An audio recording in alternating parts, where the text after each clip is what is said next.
Hi, I'm Kate, and today I'm going to be reacting to Season 1, Episode 3 of The Last of Us, titled Long, Long Time. So to recap the previous episode, Joel and Tess are trying to deliver Ellie to the State House, which is outside of the quarantine zone. It's in the open city, and they're looking to exchange Ellie for a vehicle so that they can go out west and find Joel's brother, who has been missing and not heard from for about a month.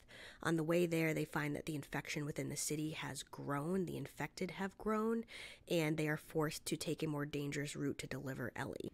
The more dangerous route is through a museum, and once they're inside, they are attacked by two infected.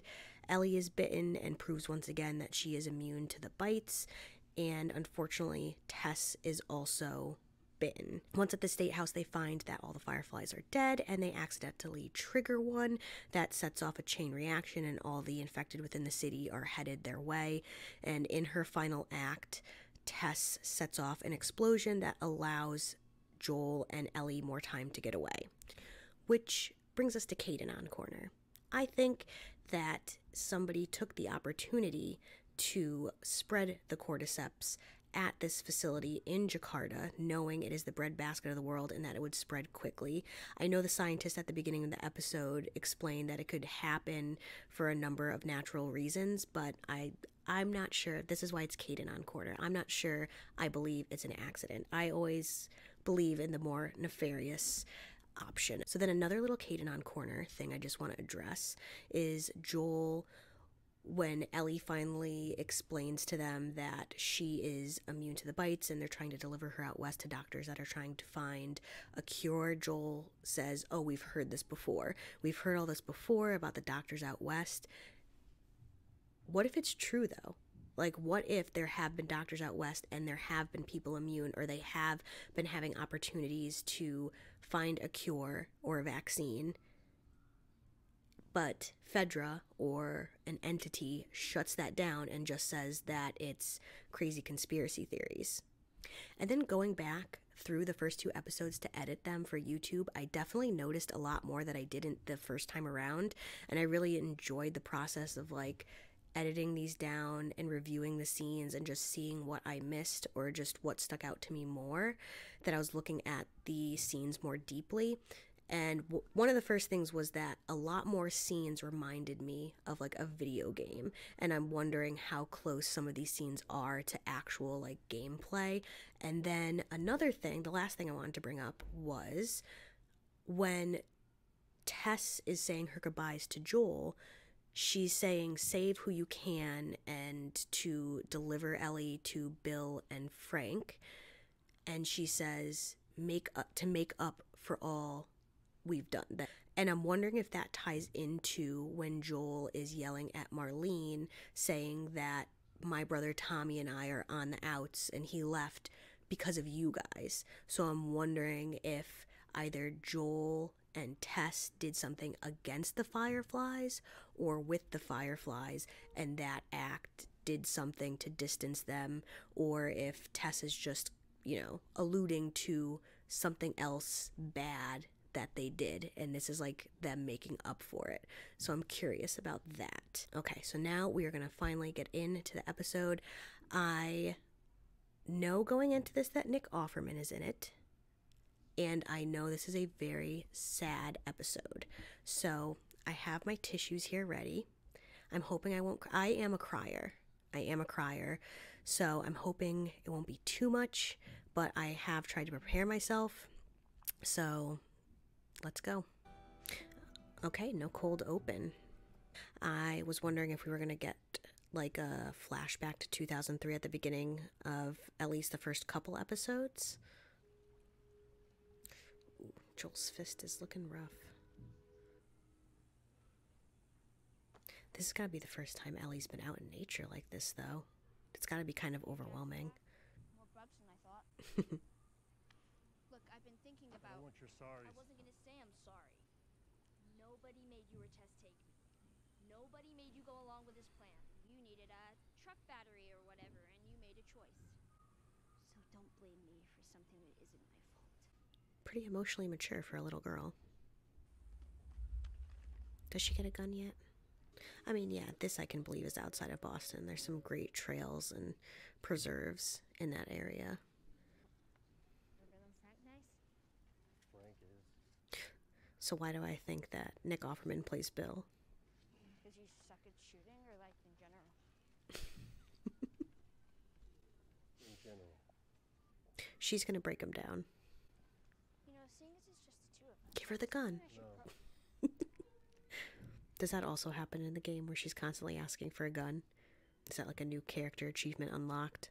Back a minute, I gotta grab some stuff. Cumbies? Stashed? You forgot what you produced. No. I'm just zeroing in on it. It's been a couple of years. That was me before looking for my mic cord. Is there anything bad in here? Just you. Ah, just you. That joke again. Did she not learn her lesson from sneaking into the mall? Ugh, what is she gonna find? Ellie, do not. Do not right now. Do not, do not, do not. It's just making me think of the trapdoor in that house from The Road. Oh my god. That's a body down there, is it? Oh god, oh god, oh god, oh god, oh god. Are there people hiding down there?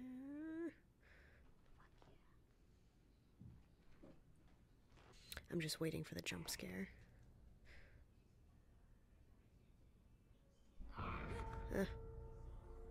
Ellie, get out. Ellie! This kid. Ellie! I mean, I guess it'd be a mercy if, like, the person inside is still alive, because I thought they said with the ants that the ants still had consciousness from the cordyceps, but... Picked over my ass. Shit. You flying one of those?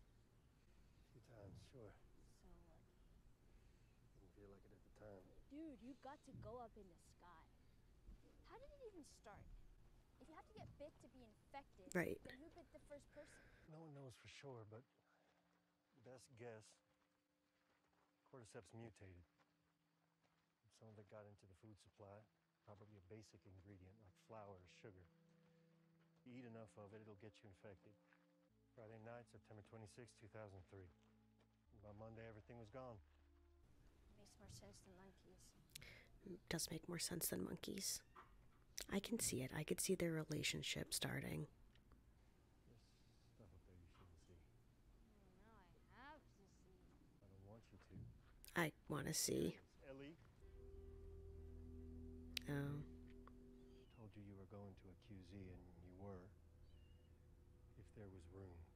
If there wasn't, These people weren't sick. no, probably not. I killed them.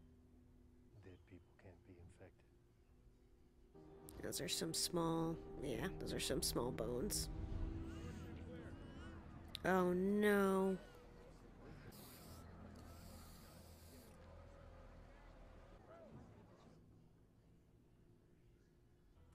Is that Nick Offerman? Not today, you New World Order jackboot fucks. NWO.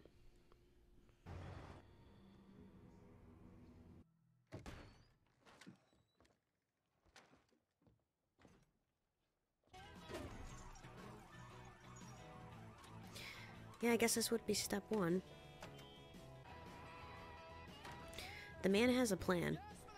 I just feel like I'm watching Ron Swanson survive a pandemic.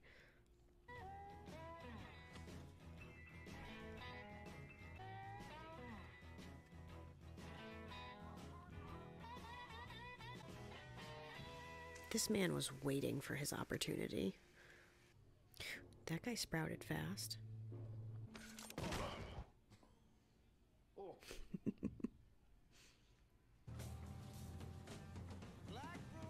Alright, I was about to say, how did he build all of this? How long are preppers prepared for?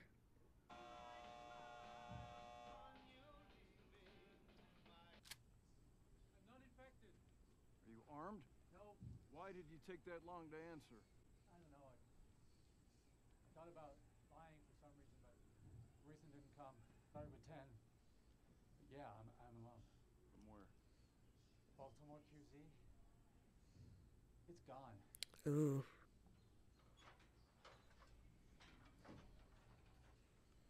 How'd you get that? Really hungry. Haven't eaten in 2 days. First, my name's Frank. Oh, yeah? Yeah. Here's the thing, Frank. If I feed you, then every bum you talk to about it is going to show up here looking for a free lunch. And this is not an Arby's. Arby's didn't have free lunch. It was a restaurant. I won't talk about it to any bums or hobos or vagabonds, I promise. Come on, Ron. I left some clothes here for you. Can I have 5 more minutes? Sure. Sure. Yeah, well, he's probably gone 4 years without a shower. This is amazing. This house is absolutely beautiful.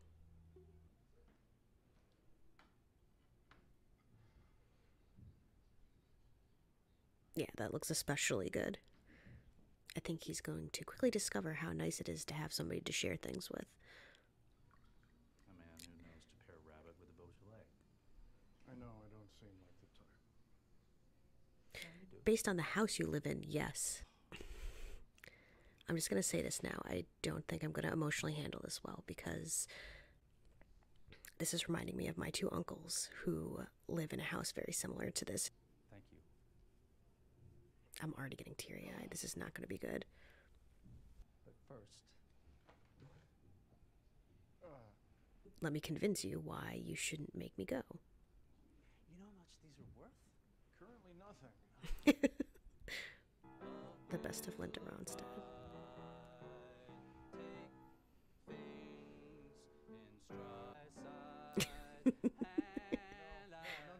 No, thank you. Sorry.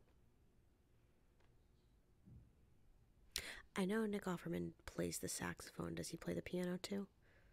Come on, you know he's been performing by himself these past 4 years.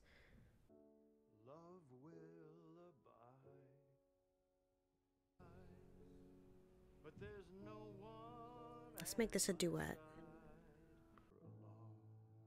Yep. There's the title of the episode.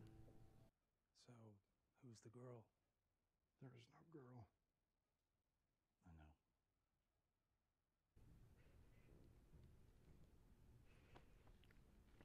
I'm gonna start already.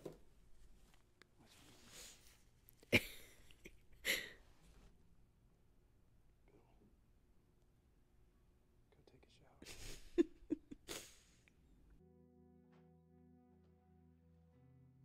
You ever done this before? With a girl a long time ago. So, before I do, I want you to know that I'm not a whore. That's what they all say, Frank. So, if I do this, I'm gonna stay for a few more days. That's fair enough. Can only imagine, like, 4 years completely alone for Bill. And then for Frank, the quarantine zone you're in is no more, for whatever reason. You're traveling with 10 people, you lose them all along the way, and then you just stumble upon Bill. Oh, fuck you! Come on! Hey! Would you stop? Do I ask for things? Ever? For us? Who cares what they look like? I do! Who live in a psycho bunker where 9/11 was an inside job and the government are all Nazis. The government are all Nazis! Well, yeah, now, but Yeah. not then. You say resource management? So help me, I will run through one of your tripwires. Humanity is humanity, and relationships are relationships. Paying attention to things. It's how we show love. And I'm fixing up some of the shops. Whoa. Not the stupid ones, just the wine shop and the furniture store. And the clothing boutique. Are we hosting formal garden parties now? But we are going to have friends. Okay, so at this point, though, it's been 7 years. We don't have friends, Frank. I've actually been talking to a nice woman on the radio. You what?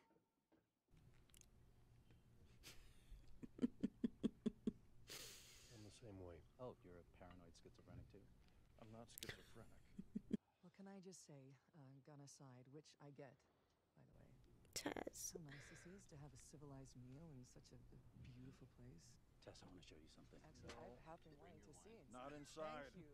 Frank, I just know Joel and Bill are going to be friends. I understand. If mine brought strangers into our situation, I wouldn't be happy either. There's stuff we have in the QZ that you don't have here. Books, medicine, machine parts. We can help each other and get that gun out of my face. We're self-sufficient here. I don't need you or your friend. That fence has got a year on it, tops. I can get you 10 spools of high-tensile aluminum. Last you the rest of your life. Lives. Yeah, you're not just thinking about yourself now. Right. Oh, and I had this idea that we should use codes for the radio in case anyone's listening. Oh, that's a good idea. Oh, here's where the codes come in. Fedra's never going to come up here. You're well protected against stray infected. Sooner or later, there'll be raiders. They'll come at night, quiet and armed. Tell me that's not what happens. Tell me that's not what happens. We'll be fine. But also, like, that's why I'd kind of be on Bill's side about not fixing up the neighborhood, because then you're just, well, I mean, he already has a fence and all the tripwires and stuff, but I was going to say then it's, like, really drawing attention to yourself. 2003. Okay, so now 10 years later. Just one more loop around. I got something to show you. Huh? Not that. Oh. I traded Joel and Tess one of your guns for a packet of seeds. Which gun? You had a lot of guns. I wonder if that's the little one that Joel still has. One thing I will say, like I did mention at the beginning of my last reaction to episode 2, is that I don't like dystopian stuff, but, like, the show does a really good job of having moments like this where, like, they haven't had strawberries in 10 years, and just seeing them enjoy and not take for granted something so small as a strawberry. Getting older faster than you. I like you older. Older means we're still here. They're really working me up to break me with this. I just know it. I was never afraid before you showed up. And now he's piling up cars around their neighborhood. You found the strawberries.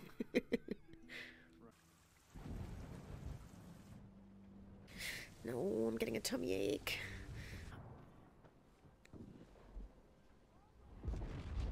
Shit. I think Bill's taking care of business right now. I'm sure Bill has trained Frank in firearms. Frank!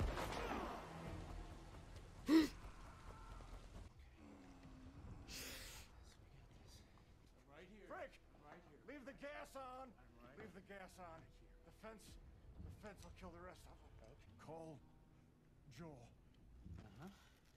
You can't be here alone. Bill's gonna survive because I just know they're gonna heartbreak me in the worst way possible, and they're gonna take for. I know that's what they're gonna do. Take care of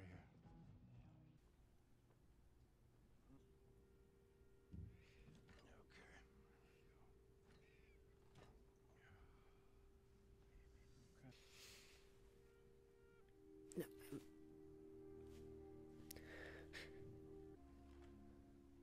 Sorry, this is hitting way too close to home right now.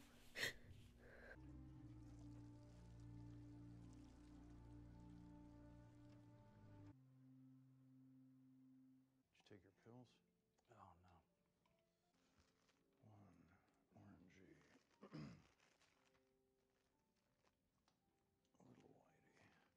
So Joel's definitely been coming through for them.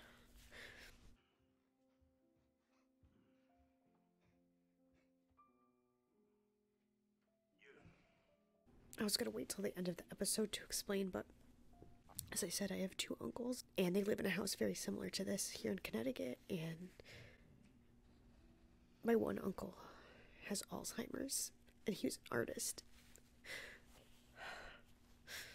And the last time I saw him, he doesn't remember anybody anymore, including his husband, my other uncle. Took most of the night. I'm exhausted. I'm not fighting about it. Back in bed. I promise you I'm gonna stay up. Why? Because this is my last day. What if we find a doctor? What if someone shows up who can help? There wasn't anything to cure this before the world fell apart. Bill. Don't want to jump the gun here, but is that why the song came on Was a wonderful gift at the end of the first episode? A lot of bad days. Was this the bad news? I've had bad days with you, too. But I've had more good days with you than with anyone else. Just give me one more good day. Starting now, make me some toast. Then take me to the boutique where I'll pick outfits for us. You'll wear what I ask. We'll get married. And you'll cook a delicious dinner. Then you will crush all of these up, put them in my wine. Then you will take me by my hand, bring me to our bed, and I will fall asleep in your arms. I can't. Do you love me? Yes. Then love me the way I want you to.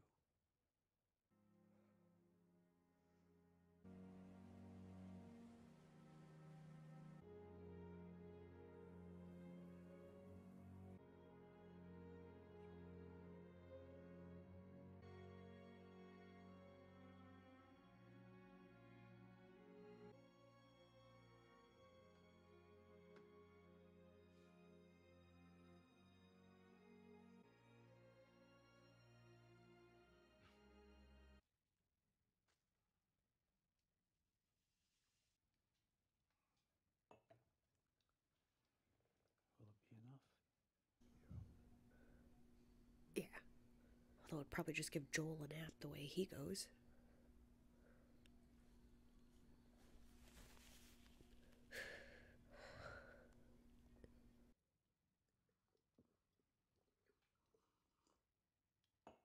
Did he put some in his drink too?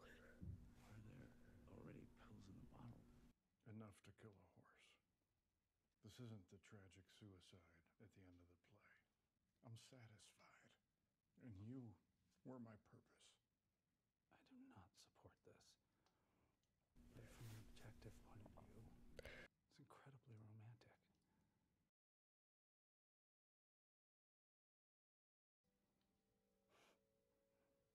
Take me to bed.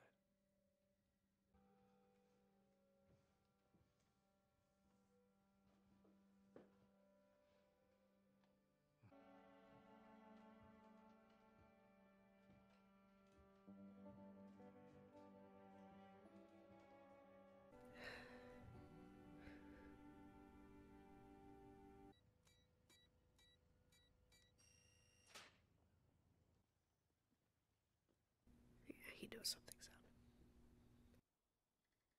I'm glad the house didn't burn down, though. Bill? Frank? Stay there. You hear anything, you see anything, yell. What if they're gone?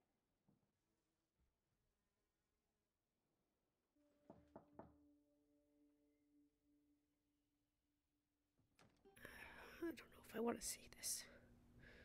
It's from Bill. To whomever, but probably Joel. I figured I fell under whomever. When was this? So they're dead? Go ahead, you do it. August 29, 2023. If you find this, please do not come into the bedroom. We left the window open so the house wouldn't smell. It would probably be a sight. I'm guessing you found this, Joel, because anyone else would have been electrocuted or blown up by one of my traps.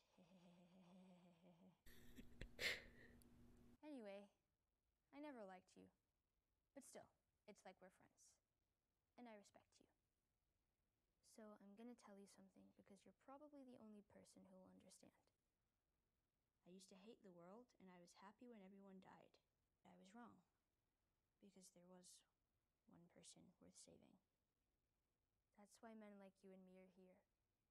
We have a job to do. And God help any motherfuckers who stand in our way. Leave you all of my weapons and equipment. Use them to keep...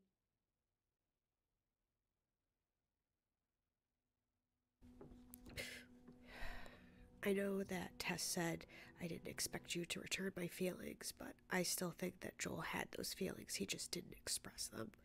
When you try to keep people out, it means there's a good chance they've already gotten in.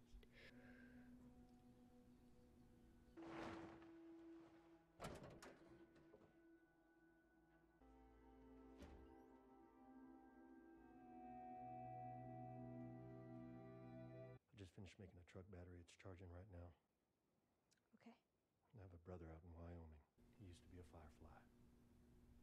My guess is he knows where some of them are out there. Maybe they can get you to wherever there's light. Okay, so he was a firefly. Listen, about Tess. If I'm taking you with me, there's some rules you gotta follow. Rule 1, you don't bring up Tess, ever.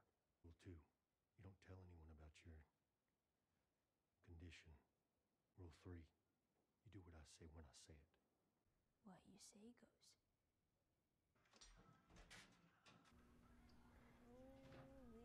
Holy shit. I think Ellie finally gets a gun. This guy was a genius. Why was the music on? If you didn't reset the countdown every few weeks, this playlist would run over the radio. 80s. Dude. No.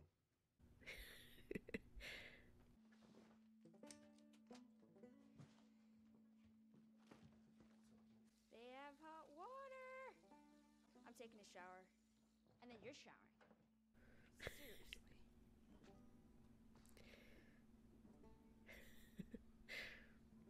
I feel like, is that the outfit she wears in the video game? I don't know, that red shirt and then the gray shirt underneath kind of look familiar. Is that the other gun? Yep. I have a feeling she's going to take that and then it's going to come in handy later. Well, don't you look pretty?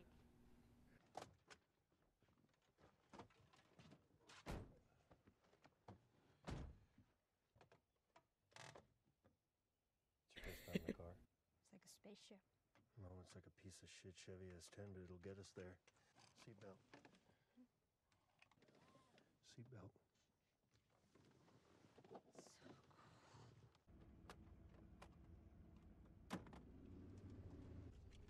Put it back. Oh, no, wait. No, leave it. Leave it. Oh, this is good. This is Linda Ronstadt. Do you know who Linda Ronstadt is? No, I don't know who Linda Ronstadt is. Oh, man. It's better than.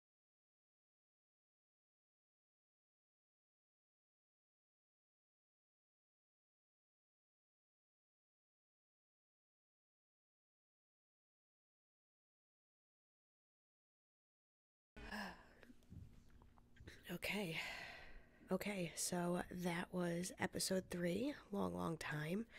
I know I kind of got quiet in that last third of it, but as I mentioned, I was trying to save it towards the end, but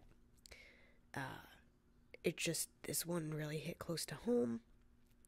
They reminded me a lot, Bill and Frank reminded me a lot of my uncles who have been, they've been together since they were 18, they're in their 60s now. My uncle that's related by blood is an artist, so that part really got me too, and kind of quite similar. My uncle has lost the ability to make art as a result of Alzheimer's,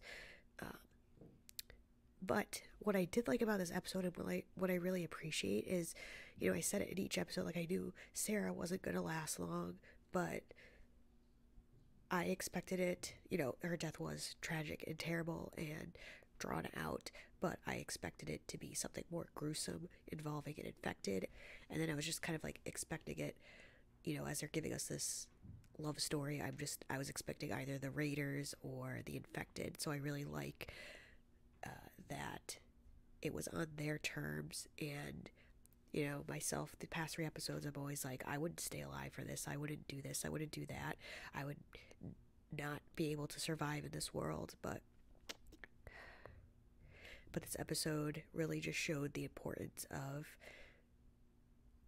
not taking the little things for granted, and I really liked how they also juxtaposed that with Ellie, who has never known the simple things in life. Like, she's so blown away by the airplane. She's so overwhelmed and excited about being in a car for the first time, and all of these things that Joel and we, take for granted because they were always a part of our life until they weren't. And then seeing Bill and Frank with like the strawberries and enjoying them so much. And I just really liked how they showed that even in the midst of all the terrible things that happened, people were still able to find love and to enjoy small things. So I just really like that. I'm not 100% making sense right now. Like I said, I'm a little upset, but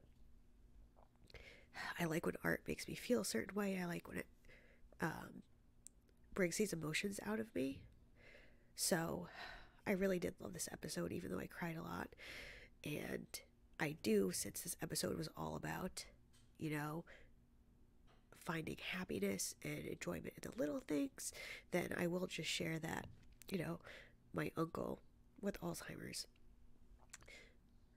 he never wore jewelry, but lately he has been wearing rings on every finger, and he'll give you a story. They're just so inventive and fun, and you don't know where he's getting these stories from, but he gives you these really heartwarming tales about where he got each ring from. I just wanted to end off with one little happier note, I guess, because that's what this episode is trying to teach us. So I'm a mess, and I will see you in the next one.